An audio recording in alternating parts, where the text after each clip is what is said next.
जुगाड़ हमारा एक पसंदीदा शब्द ही नहीं, फेवरेट चॉइस भी है। लंबे रास्ते से काम क्यों करें जब शॉर्टकट ले सकते हैं और किसे पता पड़ेगा। ऐसे एक्सक्यूज देकर हम अपने तौर पर गलत को भी जस्टिफाई कर लेते हैं। जब हम टैक्स पूरा नहीं देते हैं तो हमारा एक्सक्यूज होता है कि मिनिस्टर्स और नेताओं ने देश का इतना पैसा हड़पा है तो हम ही क्यों भरे। मतलब बड़े सुविधाजनक ढीठपन से हम अपने हिस्से की जस्टिफिकेशन कर लेते हैं। जब कोई काम कराना होता है तो जुगाड़ ढूंढते हैं, जैसे ट्रेन में जाना हो तो कुछ दे दिलाकर बर्थ मिल जाए, नक्शा पास कराना हो तो अंडर द टेबल काम हो जाए, बच्चे का एडमिशन हो तो बैकडोर से इंतजाम हो जाए। बिजली के मीटर से फिडल करते हैं कि बिल कम आए, यानी कि जहाँ मौका मिल जाए वहीं टाँका लगा दिया जाए। और अब ज़रा खुद के द्वारा आए दिन खींचते हुए की गई शिकायतों पर भी नज़र डाल लें।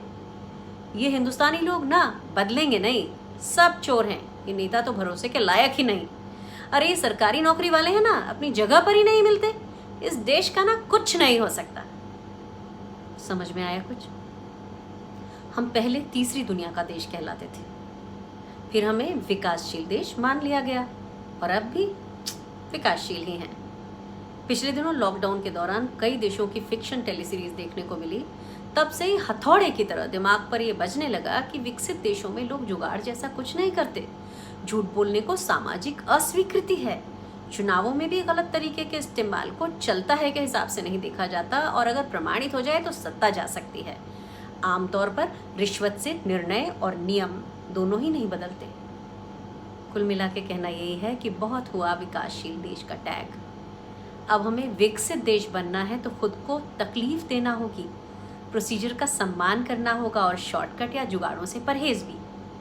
क्या देश को मॉरल स्तर पर जगाने की इस छोटी सी मुहिम को मेरे साथ आगे बढ़ाएंगे? क्या अपनी तौर पर इन जुगाड़ों को वापरना बंद करेंगे? चलिए एक बार कोशिश करते हैं। असर दिखने में लगभग 8-10 साल लगेंगे, लेकिन आने वाली पीढ़ी हमारी शुक्रगुजार होगी कि हमने उनके लिए एक वैल्यू सिस्टम तैयार किए हैं और एक बेहतर देश भी।